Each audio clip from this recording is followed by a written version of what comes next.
Presenting Cruise Control, Bianca's Journey. She was 38 years old and tired of guessing. Cleveland had a way of making you reflective like that.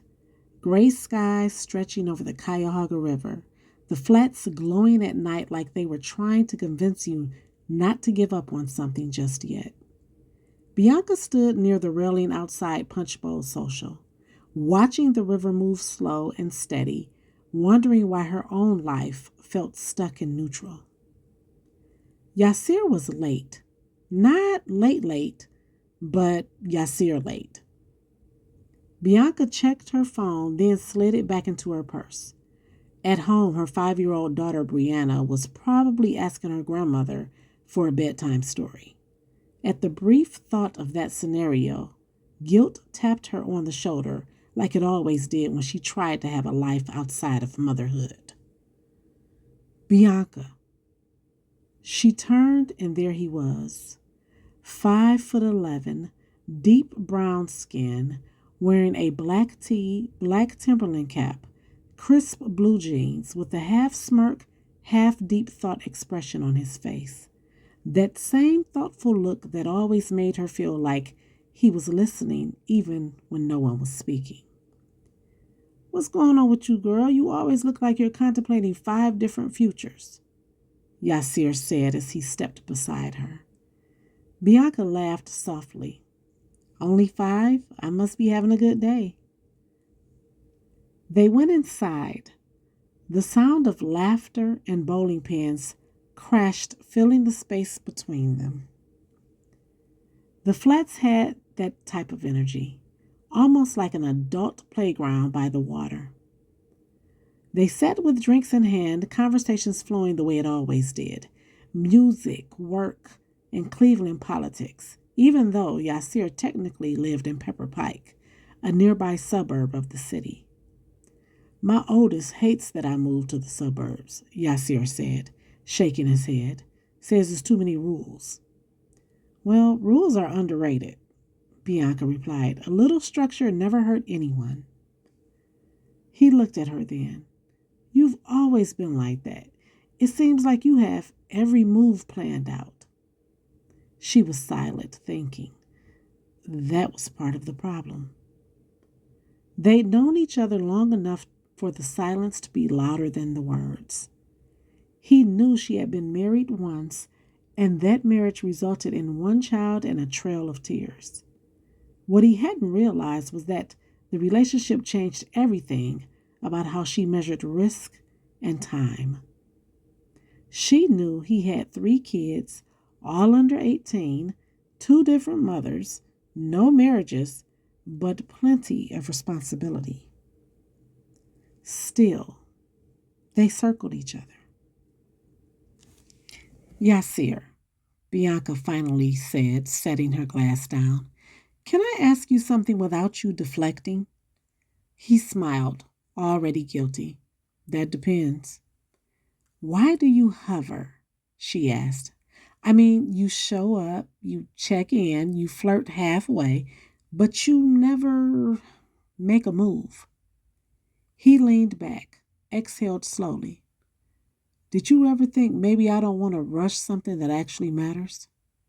She raised an eyebrow.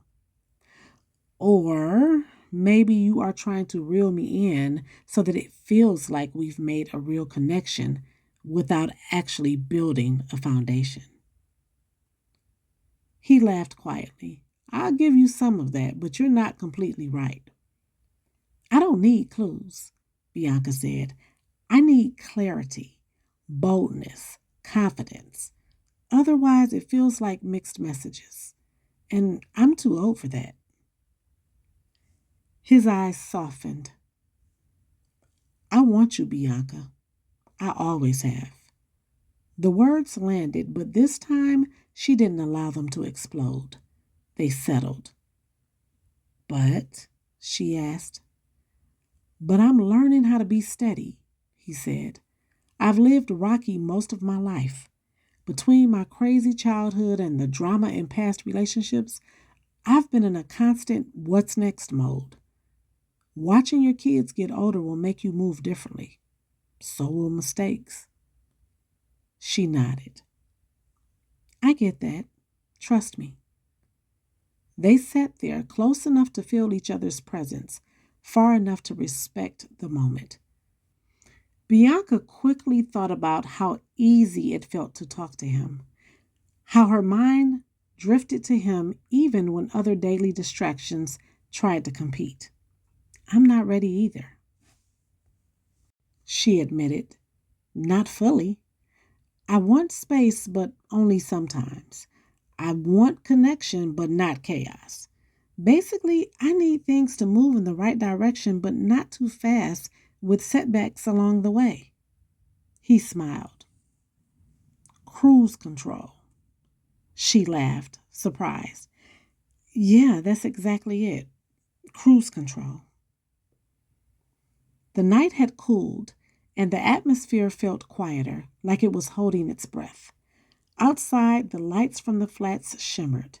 Inside, the vibe was so right, they didn't realize 2 hours had passed. I'm glad we talked, she said as she tried to continue the light, no pressure energy that she knew made him feel comfortable. Yasir nodded. Me too. I know you needed reassurance. Bianca stopped in her tracks. No, I needed honesty. Is that what I got? Hmm? Yasir, is that what I got? He stopped, turning to face her. Yes, Bianca, you got honesty. So where does that leave us? She hesitated. That familiar pause, the one she'd perfected over the years, crept in. It leaves me appreciative. I appreciate that we finally named the thing instead of dancing around it. His shoulders relaxed just a little. But, she continued, liking the conversation doesn't automatically mean I'm ready to accept your parameters. He didn't interrupt. That mattered. I've spent too much time in my life adjusting myself to fit into what someone else could offer. Right now, I'm still trying to figure out if moving at your pace protects the future us or quietly asks me to sit around and wait until you make up your mind. Yasir looked down, then back up at her. I don't want to keep going back and forth with you on this. I told you where I stood. It is what it is. I don't have any more for you. All I got is my truth. Bianca began to feel warm and not in a sexy way. She was still frustrated, yet some part of her was afraid that this nothing they had between them was about to end before anything could truly get started. Okay, I hear you. I believe you, and I don't want to go back and forth either. Yasir only stared at her. Her inner voice began to speak to her. Why? Why did she feel like she didn't want to make him upset? She cracked a smile, trying to break a moment that had quickly become tense by slightly crouching in front of him, forcing his eyes to follow hers. What did you call it earlier? Cruise control, right? Yasir smirked, with that cool confidence he had when he first walked up to Bianca, almost with an air of triumph. Yeah, cruise control. As they left Punch Bowl, both heading to their respective homes, Bianca couldn't help but feel like she'd just shifted into the wrong lane, just to be able to stay in the car.